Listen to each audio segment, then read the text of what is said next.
Mm-hmm.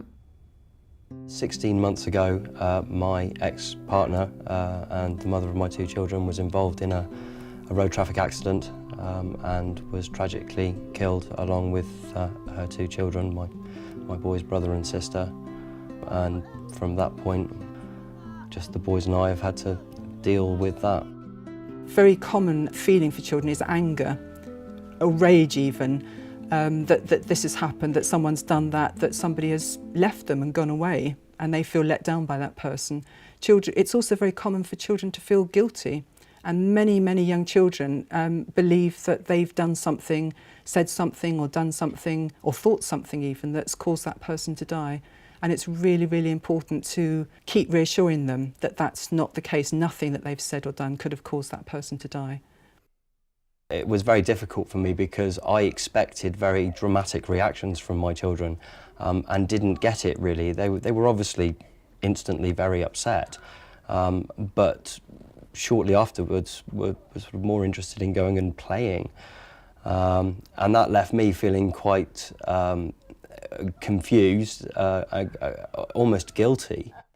I think children's behaviour can sometimes seem quite shocking when you're feeling very sad as an adult and your child responds in a way that doesn't seem to be appropriate to the news that you're giving them. And I think the important thing to remember then is that children respond as children.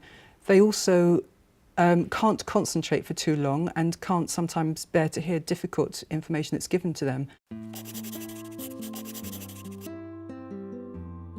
It's really basic instinct in a parent to try and protect your child from difficult things. And so very often when somebody's died, you want to make that easier for them or you want to soften it. So you might say something like, the person's gone away, or they've gone to sleep, or gone to heaven, or they're a star in the sky. But none of those really help a child to understand what's actually happened. And although it seems really hard, it's very important to use the word dead or died, because nothing else can be confused with that. If somebody's gone, you say somebody's gone to sleep, then a child becomes fearful of sleeping themselves because they think that's what happens. If they think somebody's gone away, well, why have they gone away? Why have they left me? And when are they going to come back? I don't think I've ever been so scared because I sat my boys down in front of me. I said to them, it's very important that you listen to what I say right now. And I knew at that moment the next words that came out of my mouth were going to destroy their lives. I can't tell you how difficult that is. However, 16 months down the line, I now am reaping the benefits of that blunt truth. Had I not done that, I think I would be dealing with bigger issues now, which would be harder to deal with. I think it's really important to be open to your child about how you're feeling. The most important thing for a child is to know that you're still in control of things and you can still look after them, get them up and have breakfast. But also it's really important that they see that it's okay to be sad after someone's died. And they will know that it's all right for them to be sad as well.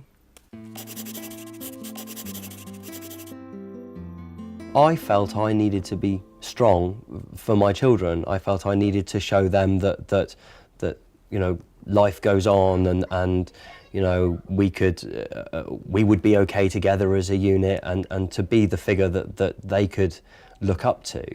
And actually all that did was set them a precedent, which was wrong really. They didn't have to live up to that. And when I actually started opening up and talking to them about how I felt, it was then, oh, okay, then we can talk to you about it, and that's exactly what happened. Some of the ways you can help your child cope is by looking at photographs of the person who's died. Children always like to have photographs, thinking about similarities and things that the person liked doing, that the child might also like doing. Keep a memory box. Children love to have something that's belonged to somebody who's died. What we've got here are memory boxes, and they are boxes that contain the methods and the techniques that the boys have learnt in how to deal with their grief.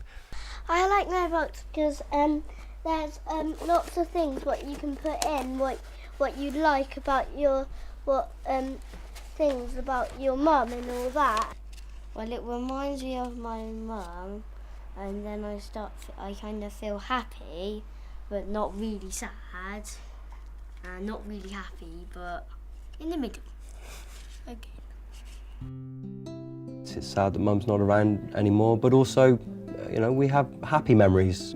We talk about Mum all the time, talk about Alana and Logan, and it's fine, you know, and we talk about funny situations, and that's, you know, it's a source of pleasure now rather than a source of pain. So, yeah, it's okay.